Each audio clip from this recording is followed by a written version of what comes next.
I built my career at a multinational corporation after graduating from Harvard, but I decided to change jobs to expand my possibilities. As a leader driving the industry forward. Huh, sounds tough. I responded half-heartedly, and she let out a scoff before continuing. And what about you? Still living that stereotypical bottom-of-the-barrel life? You worked hard since middle school. But didn't I tell you that fate can't be changed? Ariana's words were clearly meant to belittle me. Just then, the office door opened, and a staff who was in charge of today's interview stepped in. There you are. The interview is about to start, Mr. Overton. My name is Eugene Overton. I'm 32 years old. Every day, I wear work clothes and get covered in dirt. Let's just say I'm in the construction business. From morning until night, I work on site, and the vibrations from the machinery have sunk into my arms and back. It's far from a glamorous life, but I take pride in what I do. Hey, bro, did you hear? The heir to Simon's Holdings is getting married. Oh yeah? That's quite the news. And the bride is someone big. She's the daughter of Kraft International. The moment I heard that name, I instinctively looked up. Kraft? You know her? Nah, just a little.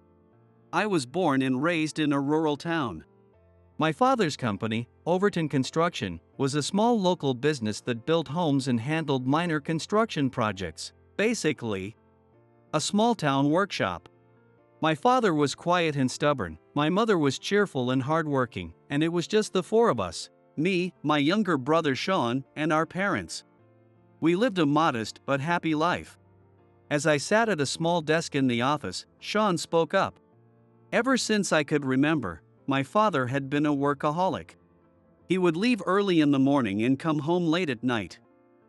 Even on his days off, he was glued to blueprints and invoices. The sparks from welding steel beams and the sound of cutting wood were constants in my childhood memories. Watching my father work, I once dreamed of becoming a craftsman like him. Seeing people happy in the homes and buildings he built made me want to do something just as meaningful. But by the time I entered middle school, that dream had completely faded. I was good at studying. In our small rural school, I stood out, always competing for the top spot in my grade. Whenever I got praised for my grades, teachers and my parents would say, "Eugene, you should aim for a bigger world." But there was one person I just couldn't stand. Ariana Kraft. She was my rival in middle school. Ariana was better than me at everything. Her grades were top-notch, her family was rich, and she was always draped in flashy brand-name clothes. Her father was the CEO of the globally renowned Kraft International, making her a true heiress. She carried herself with unwavering confidence and often spoke as if looking down on others. Maybe I was just jealous of her. Next time, I'll beat you. Really? But no matter how hard you try, you can't change fate. She said it with a smile, but her words cut deep. I despised the way she talked about fate. In our town, fate had an almost absolute weight to it. People felt trapped in their small-town lives. For Ariana, fate meant the privileges she was born with, things she didn't have to work for. My father collapsed when I was in my second year of high school. That morning was like any other. He left early for work, then spent the night hunched over blueprints at the office. I still remember my mother's scream echoing through the house. "Eugene! Something's wrong with Dad." I rushed into the living room to find my father slumped against the couch, groaning in pain. Thankfully, his life wasn't in danger, but he could no longer work the way he used to. He looked straight into my still youthful face and said, "Eugene, I'm leaving the company to you. Please, take care of it." "Dad, come on. I'm nowhere near ready. I'm still just a kid, and I have school. Listen to me. You have the potential to be greater than I ever was. Eugene, take over Overton Construction for me." Something inside me shifted at those words. I had planned to go to college after high school. My teachers and the people around me had high hopes, and I myself wanted to explore a bigger world outside our small town. But seeing my father bedridden and hearing his words, I made the decision to give up on college. When I told my mother about it that night, she held me tightly, crying. "Thank you, Eugene, but please, don't push yourself too hard." Her words carried both gratitude for my father's sacrifices and concern for me. At the time, my younger brother Sean was in his last year of middle school. When he heard about my decision, he looked shocked. The next day, he came to me with a serious expression. "Bro, I can't let you carry all this alone. I won't go to high school. I'll start working too. I'll even sell my trombone." His words stunned me. That trombone meant everything to him. When Sean started middle school, he joined the concert band. Honestly, both Dad and I were surprised. Dad frowned and said, "Why music, of all things?" But Sean was more determined than ever. "Dad, I have a favor to ask. I want a trombone." He had been playing the trombone in band practice and wanted one of his own. That was the first time I saw Sean openly express what he wanted. He had always been the kind of kid who held back, watching our faces before asking for anything. So when he finally said he wanted a trombone, I felt happy for him. "Dad, let's get it for him. Please." Dad hesitated but eventually nodded. "If you think it's a good idea, then fine." That was the first thing Sean ever had that truly belonged to him. After that, he practiced every day. "Bro, listen." My teacher praised me for the first time today. He looked so happy. So when he said he'd sell his trombone, my chest tightened. "Sean, that's the one thing you can't give up." "But I can't just do what I love while you're the only one sacrificing everything." "That's not fair." I grabbed his shoulders and spoke firmly. "I'm asking you to follow your passion. Go to high school, then college. Play music as much as you want." Sean looked at me in surprise. In return, studied business in college. "Learn everything you can. And one day, help me grow this company into something bigger." "Bro, thank you." Tears welled up in his eyes. But they weren't tears of sadness, they were the moment he found his own resolve. That was how Sean and I chose our separate paths while holding on to our bond as a family. I stayed to protect the company, and Sean pursued business while continuing the music that kept him going. And someday, I dream of the day when we'll come together again and turn this construction company into something great. The day Dad collapsed was the day our fight began. Before that, he had managed the entire company almost single-handedly. My father had shouldered everything, giving instructions to the craftsmen, drafting blueprints, and handling sales.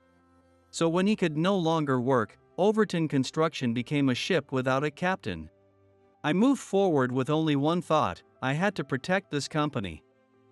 But at first, I was completely lost. The local craftsmen who had worked with my father for years supported me, and I was truly grateful for that. "Eugene, you're young, but you've got your dad's blood in you. We'll help you. Let's keep this place going together." I can't even begin to describe how much those words encouraged me. But reality was harsh. With little experience or technical knowledge, I spent every day learning from the craftsmen while working alongside them. It didn't matter if it was scorching hot or freezing cold. We worked through sweat and mud. And when the day's labor finally ended, I'd head back to the office to handle invoices and estimates. As I continued this routine, the realization hit me: things couldn't stay this way.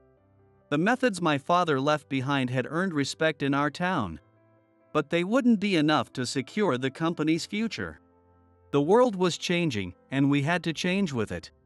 The first step I took was improving efficiency. With Sean's suggestion, we digitized the blueprints and bookkeeping that my father had always done by hand. At first, the older craftsmen were hesitant, but they gradually adapted, and soon our administrative workload was drastically reduced. After graduating from college, Sean took charge of sales. To expand our business, he reached out not only to local companies but also to major general contractors in the city. Bro, we might land a deal with a big firm. I'm going all in on this negotiation. Sean's talent for sales was beyond anything I had expected. By emphasizing our strong track record and our commitment to never cutting corners, he slowly but surely secured bigger contracts. Our first project with a major contractor was a huge challenge. Unlike our previous work, the quality standards and deadlines were stricter than ever. But we gave it everything we had. On site, mistakes weren't an option. We didn't just meet deadlines. We aimed for a level of craftsmanship our workers could be proud of. To achieve that, I never stopped working on the front lines. No matter how big the company grew, I refused to become a boss who didn't understand the struggles of the job. I wanted to stay on the same level as my workers. To hear their concerns firsthand, and to find immediate solutions when problems arose. That dedication paid off. We gained the trust of major contractors. And the name Overton Construction began to spread beyond just local word of mouth. It took countless struggles to reach the point where clients said, if it's Overton Construction, we know we can count on them. But no matter how tough the job, we never cut corners. Bro, our next deal is even bigger. Yeah. Let's stay sharp and get it done. One by one, we gave our all to every project. That built trust, which led to more jobs, and in turn, the company grew. We hired more employees. My own workload increased. I had more meetings, more desk work, but I never stopped going to the job sites. Wearing my work clothes and getting covered in dirt. That's where I started. By being on site, I could understand the workers' struggles firsthand. Working alongside them built trust, and that unity made us stronger as a team. Growing the company was important, but above all, I never wanted to forget the heart of the work. And I believed that if I stayed true to that, the workers would feel the same. Overton Construction wasn't just mine and Sean's. It belonged to everyone who worked here. I wanted to make this a company we could all be proud of. With that in my heart, I put on my work clothes again today and headed to the site. That evening, after finishing up on the job on site, I stepped outside the office for a quick break. The moment I pulled a cigarette from my pocket and lit it, a familiar voice suddenly cut through the air. Well, long time no see. I turned around to see Ariana standing there in a sharp business suit. She still had that same arrogant expression from our middle school days, radiating an aura of I'm an elite. Ariana? Surprised? I never expected to run into you in front of the company where I have an interview today. I frowned. An interview? What do you mean? Oh. You haven't heard? It's Obertech Corporation. A fast-growing construction startup. It's making waves as an innovative leader in the industry. Obertech Corporation. I had been hearing that name more often lately, but I never imagined Ariana would be interviewing there. I built my career at a multinational corporation after graduating from Harvard, but I decided to change jobs to expand my possibilities. As a leader driving the industry forward. Sounds tough. I responded casually, and she scoffed before continuing. And what about you? Still living that stereotypical bottom-of-the-barrel life? You worked hard in middle school, but didn't I tell you? Fate can't be changed. But this company? From what I've heard, its hiring process is extremely strict, only top elites get in. A place far beyond someone like you. I almost laughed at her words but managed to hold it back. Just then, the office door opened, and Sean stepped out. There you are, Mr. Overton. The interview is about to begin. What? CEO? Interview? What's going on? Sean had probably overheard our conversation. I smirked and said, Oh, if the interviewer has to come fetch me, I've still got a long way to go. We led Ariana to the interview room. Inside, Sean sat confidently in his suit. Surrounded by senior executives and HR personnel, the atmosphere was serious. As Ariana took her seat, Sean spoke in a formal tone. "Thank you for coming today. We will now begin the interview for Obertech Corporation." For a brief moment, Ariana looked confused. And then, the real shock hit. I took my seat directly in front of her. Her expression wavered between disbelief and confusion. "You're kidding. You're really?" "Yeah. I'm the CEO of Obertech Corporation." "No way." I began speaking slowly. "Overton Construction, my family's company, has been handling local projects since my father's time. But my brother and I expanded our business to bring innovation to the construction industry. That's why we founded Obertech Corporation." Ariana was at a loss for words. I continued, watching her reaction. "Obertech isn't just another construction company. Our goal is to combine cutting-edge technology with skilled craftsmanship to create the infrastructure of the future." And you were right. This company only hires elites. But our definition of elite isn't just about academic credentials or job titles. It includes real-world experience, resilience, and the ability to support others. Ariana stared at me in disbelief. "You are the CEO of a company like this?" I shrugged. "Back in middle school, you told me that fate can't be changed. But I believe the opposite. Fate can be changed. It's something you carve out for yourself." Sean smirked and spoke up. "Now then, Ariana, why don't you tell us about your experience so far?" For a moment, she seemed dazed, but she quickly pulled herself back into the reality of the interview, albeit looking slightly uncomfortable. We watched her calmly through the whole thing. As the interview progressed, Ariana tried to maintain her composure, but her unease was obvious. After the HR panel had finished their questions, I spoke again. "Ariana, earlier you said you came here to expand your possibilities. What exactly do you want to achieve at this company?" Well, I want to leverage my experience to contribute to the company's growth through business strategy and a global perspective." "I see. But Obertech Corporation doesn't run on theories alone. People who don't understand the realities of the sites get exposed quickly. If you want to be a part of this company, you need to understand what's happening on the sites first." "The sites?" "Yeah. And it won't be easy. You'd have to ditch the suit, put on work clothes, and be ready to get covered in dirt. If you're willing to spend the first 3 months working on site as part of your training, I'll consider hiring you." Ariana stared at me, a mix of shock and hesitation on her face. "Wait, bro, seriously? She was mocking you just a minute ago for wearing work clothes. You really think she can handle working on site?" Ariana clenched her teeth. I sincerely apologize for my previous remarks. I will participate in the on-site training. So I ask for your consideration." A few days later, as part of her interview process, Ariana joined the site training. She started with simple tasks, but it was obvious she was out of her element. The workers eyed her skeptically. "Mr. Overton, are you sure about this? She looks like she belongs in a high-end office, not on a construction site." "That depends on her. We'll see soon enough if she's all talk."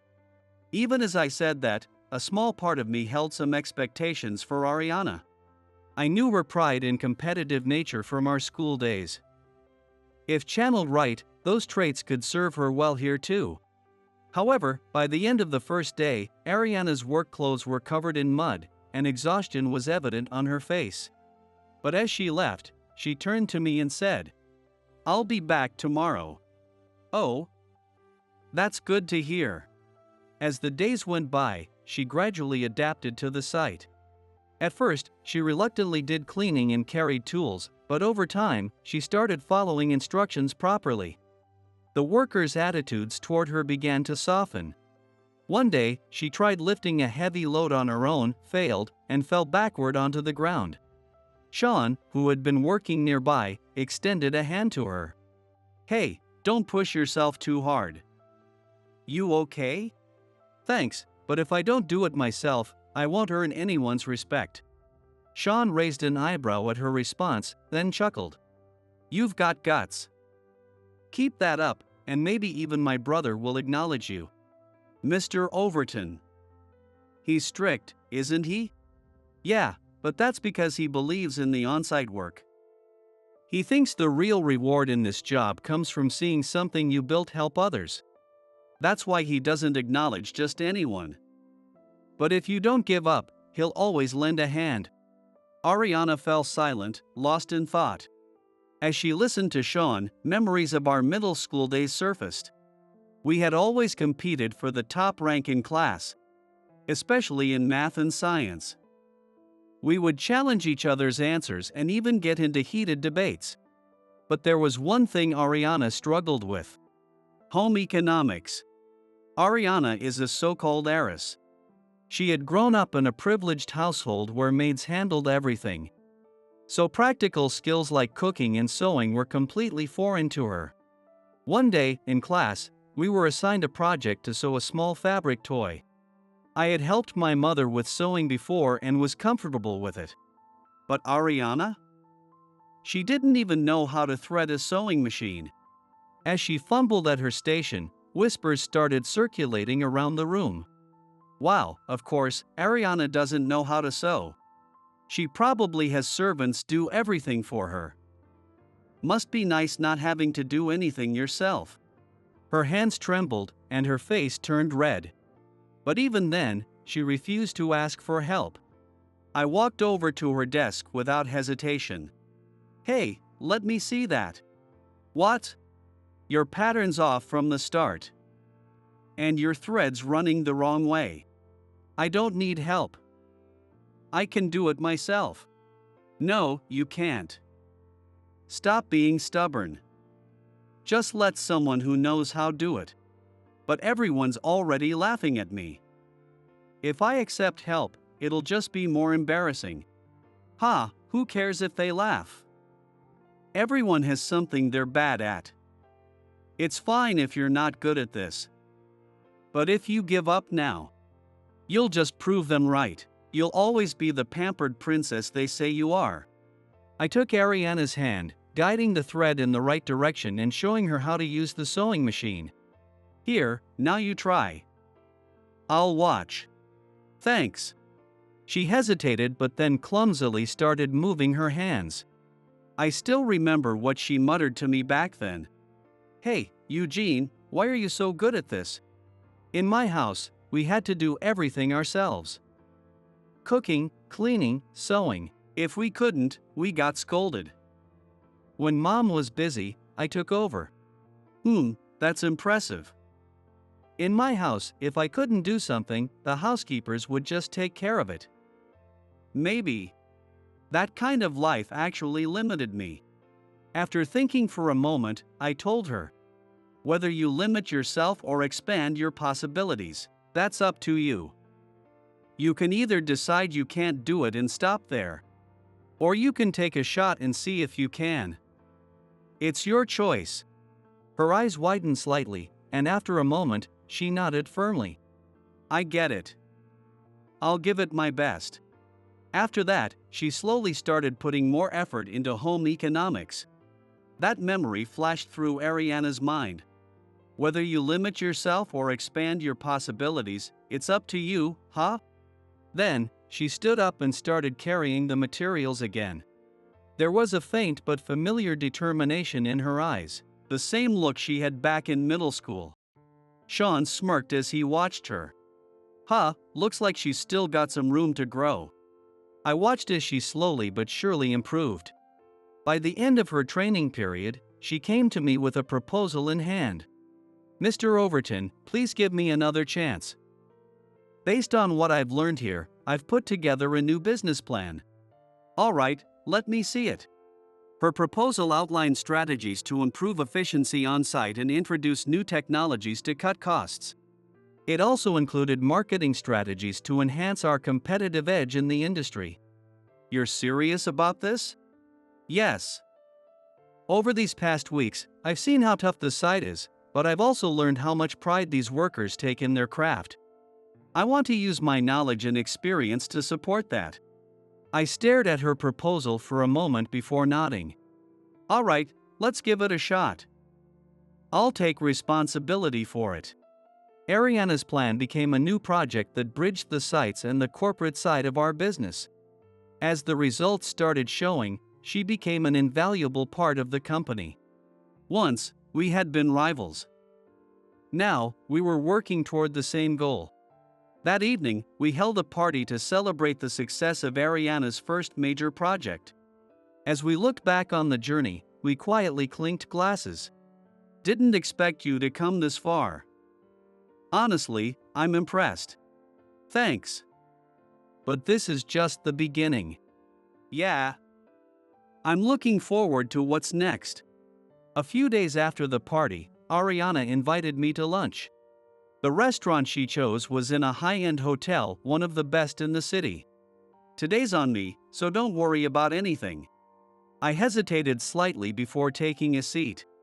We had eaten together at company meetings before, but this was the first time it was just the two of us. Once our meals were served and we took a moment to relax, Ariana finally spoke, her voice filled with quiet determination. Eugene, about that interview day. I want to formally apologize. I blinked, surprised. I had thought it was all in the past, but Ariana's expression was completely serious. You don't have to. I don't hold a grudge. You had your own struggles too, right? Even so, I said awful things that day. Looking back, I realize how arrogant I was and how small my world really was. She took a sip of tea, her gaze steady as she continued. I graduated from university, got a job at the company my parents chose for me, and was set to marry the fiancé they selected. That was supposed to be my future. But one day, I suddenly realized. Why did I work so hard in school? What was I really living for? I remained silent, listening to her words. At that moment, I suddenly remembered something from middle school. Do you remember that home economics class when you taught me how to sew? Oh yeah, I remember. You were on the verge of tears because you messed up the stitches, right? That's right. And you told me, it's okay to fail. Just try again. If you do, it'll become your strength. Ariana smiled nostalgically, but for a brief moment, I saw tears glistening in her eyes. I never forgot those words. That's why I chose to step off the path my parents had set for me and live by my own strength. But when I saw you in a work uniform that day, I assumed you were just following in your father's footsteps too. I was wrong. And that's why I said such cruel things. Sensing her voice trembling, I gently reassured her. It's okay. I don't know how much you struggled, but at the very least, you're standing on your own feet now, carving out your own path. That's all that matters, isn't it? Ariana nodded, holding back tears, and let out a small smile. Since joining Obertech Corporation, her perspective had changed as she saw the way the craftsmen worked and the philosophy that drove them. Working here made me realize what it truly means to build your own future with your own hands. That's why I've decided to break off my engagement. I was caught off guard by her sudden confession. Are you sure? Your parents won't take that lightly, will they? I know. But I'm not afraid anymore. Seeing the people here, I realized I want to be stronger. No matter what my parents think, I'm choosing my own path. There was a conviction in her voice that I had never heard before. Then I'll support you. It's your decision. Thank you.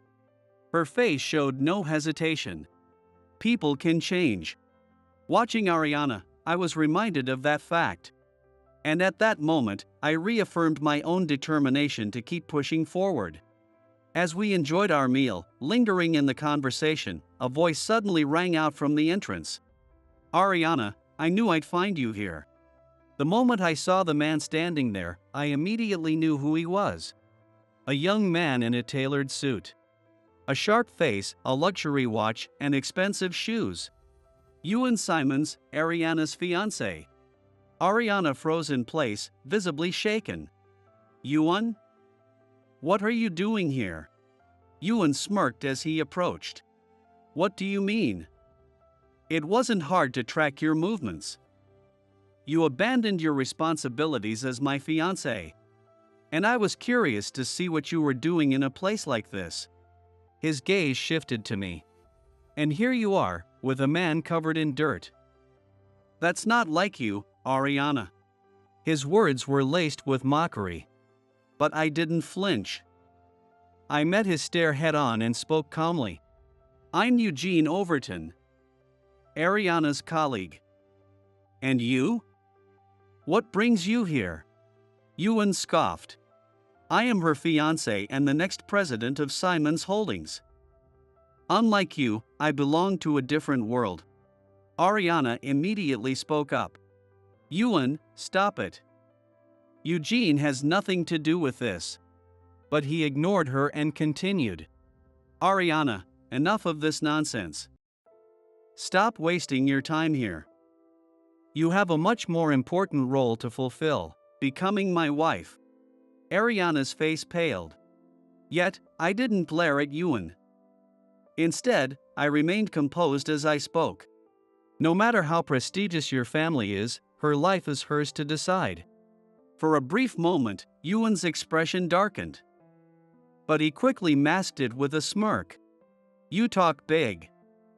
But someone like you wouldn't understand. Ariana needs me. Ariana's voice trembled as she finally spoke up. Stop it, Ewan.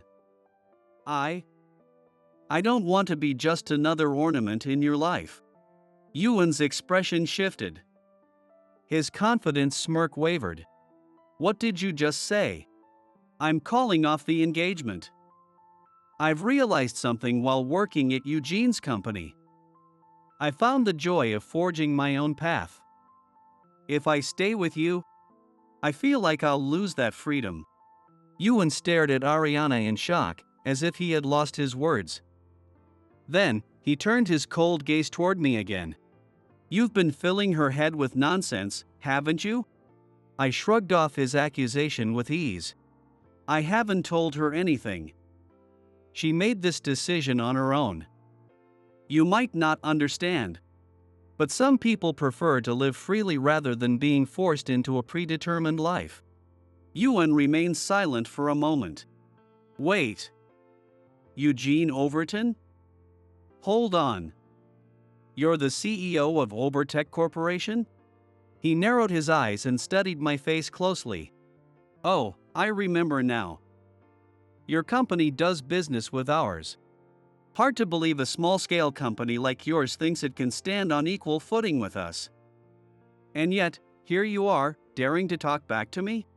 His condescending tone made my brow twitch slightly. Ewan, stop. This has nothing to do with Eugene.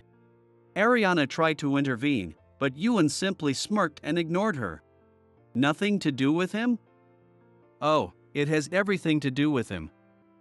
A company like yours should be grateful for getting a contract with us.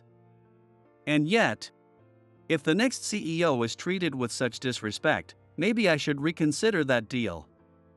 I could crush your company in an instant. His words were a blatant threat, but I remained unfazed. I met his gaze calmly and replied, Crush us? Be my guest. But before you do, you should consider how that decision will impact your own company. What did you just say? I took a step forward and locked eyes with him. You act like you hold all the power, but in reality, your company isn't as invincible as you think. There are always consequences. I replied with a smile. That might be true. Ewan shut his mouth, narrowed his eyes, and glared at me. Beside him, Ariana looked at me with fear in her eyes. Eugene, are you really okay? I turned to Ariana and gave her a firm nod. I'm fine. Protecting our employees is part of my job as CEO. And if it means supporting your choice, I'll do whatever it takes. Yuan, unable to hide his frustration, raised his voice. You've got some nerve. I don't care if it's for your employees or whatever. But don't think for a second that a small fry like you can stand against me. I smiled, letting his words roll off me, and replied calmly. I'm not standing against you. I'm simply protecting the path we need to take. No matter who stands in the way. Yuan glared at me for a while, then suddenly let out a cold chuckle. Fine, do as you please. But Ariana, someday you'll realize just how much you're giving up by rejecting me. Just as Yuan sneered and threw those words at Ariana, a deep voice echoed from behind. Ah, Mr. Overton. It's always a pleasure. Turning around, I saw him, Yuan's father, Mr. Simons, the current chairman of Simons Holdings. Unlike Yuan, he carried an air of authority while still maintaining a calm demeanor. Yet, in his eyes, there was a sharp glint of discipline. Mr. Simons extended his hand for a handshake, and as I took it, he enclosed mine within both of his. I sincerely apologize for the rudeness my son has shown you today. The atmosphere shifted instantly. Yuan's face twisted with shock and confusion as he interjected. Dad, why the hell are you apologizing to someone like him? This small company is nothing to us, isn't it? Mr. Simons shot him a stern look and barked. You fool! The room fell silent. Yuan, overwhelmed, was left speechless. You have no idea about the current state of our company. Have you ever even bothered to research how crucial Obertech Corporation is to us? Yuan's face contorted in confusion. Crucial? What do you mean? Mr. Simons let out a heavy sigh and continued in a firm voice. Obertech Corporation manufactures the ultra-precision ceramic valves used in 90% of our products. Without these components, our products would lose both their durability and reliability. Ceramic valves. Mr. Simons took a step forward, his voice growing even firmer. That's right. These components were developed with maximum functionality in mind. Drawing from Mr. Overton's extensive experience in the construction industry, they are manufactured with extremely delicate technology that no other company can replicate. Without Mr. Overton's company, our production lines would come to a near halt. And you were willing to cut them off just because of your personal feelings? Yuan's face turned pale, and he was at a loss for words. To disregard such a critical business partner. Apologize to Mr. Overton immediately. Though his face twisted in frustration, Yuan stepped forward and stood before me. I'm sorry. Seeing him like that, I responded calmly. Apologies aren't necessary. Let's just end this discussion here. To be honest, I was already considering re-evaluating our contract with you. Mr. Simons' face instantly went pale. Mr. Overton, please, anything but that. If we lose our contract with Obertech Corporation because of our mistakes, it will have a serious impact on Simons Holdings' future. He clung to me, desperately pleading. I will take full responsibility. Please, allow us to continue our contract as it is. I stared at Mr. Simons, pretending to think for a moment before speaking. Continuing the contract is possible. However, I have one condition. Mr. Simons looked at me even more intently, nodding with a serious expression. Please, name it. If it is within our power, we will do whatever it takes. I cast a glance at Yuan, my gaze cold as I quietly stated my terms. Yuan and Ariana's engagement must be officially annulled. Silence fell over the room once again. Yuan's face twisted in shock as he shouted. What? There's no way I can accept such a condition.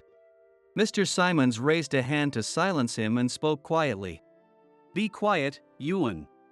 Mr. Simons turned back to face me, met my gaze once more, placed a hand over his chest, and spoke. Understood. I will personally ensure that the engagement is annulled. If I do so, will you continue the contract? I gave a slight nod. As long as that is upheld, I intend to continue doing business as usual.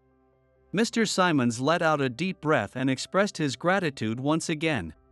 Though Ewan looked dissatisfied, he had no choice but to leave with his father. Ariana looked up at me with concern and asked hesitantly, "Eugene, was this really the right decision?" I gave her a reassuring smile and answered, "I couldn't just stand by and let you remain unhappy." Besides, in business, negotiations like this are only natural. Relief and gratitude filled Ariana's eyes as she gently took my hand. After the incident, Ewan continued to face harsh reprimands from his father, Mr. Simons. Eventually, he was stripped of his position as heir. He was reassigned as a regular employee at one of Simons Holdings' regional factories. Rumors later spread within the company that he finally understood his own shortcomings after experiencing the harsh realities of on-site work. Meanwhile, Obertech Corporation continued to thrive. Its advanced technology and integrity earned recognition, securing a massive contract with a leading international aerospace manufacturer. The ultra-precision ceramic valves proved their worth in the aviation sector, rapidly increasing Obertech's presence in the global market. As a result, the company recorded its highest revenue in history, solidifying its position in the industry. Amidst these successful days, one day, Ariana suddenly called me out. The meeting place was a small park along the path we used to take to school in middle school. The setting sun painted the park in warm hues, and a gentle breeze rustled through the air as Ariana stood there, looking slightly nervous. "Eugene, I'm sorry for calling you out like this. There's something I really need to talk to you about." Sensing something unusual in her demeanor, I gave a small chuckle in response. "What's with the formal tone? The whole thing with Ewan is already over, isn't it?" "It's not about that." Ariana took a deep breath, then looked me straight in the eyes. I've always liked you, Eugene." Her unexpected words made me stop breathing for a moment. "What?" Ariana blushed slightly and gave a shy smile. "Back then, when you taught me how to sew, I was moved by how kind you were. I had never met someone who treated me with such warmth. From that moment on, I couldn't help but keep my eyes on you. But I didn't have the confidence to say anything." Her words carried all the feelings she had bottled up over the years. "Even when my engagement to Ewan was decided, deep down, you were always in my heart. But I felt like I had no right to say anything." Listening to her, I let out a small, wry smile. "How was I supposed to know that? You should have told me sooner. I'm sorry. But now, I can finally say it. I want to be by your side, Eugene." Her eyes were steady, filled with unwavering resolve. After a brief silence, I smiled and responded, "With you saying that, I really can't think of a reason to say no." Ariana's eyes widened in surprise, but then her face lit up with joy. "Really?" I nodded and took her hand in mine. "I've always had my eyes on you too. Back in middle school, I think I mostly saw you as a rival I didn't want to lose to you. But when we were making that toy together, seeing how determined and hardworking you were, I realized I started to care about you in a different way." Ariana's eyes shimmered with tears, but she smiled brightly. As the sunset stretched our shadows long across the ground, we made a silent promise to walk into the future together. What we once thought was just a clash of wills had, over time, become something much deeper, a connection that finally came together. When faced with overwhelming hardship, most people feel like there's no way forward. In those moments, it's okay to lean on someone, to take a break. But destiny can be changed. From now on, Ariana and I will take charge of our fate together. We'll move toward a better future.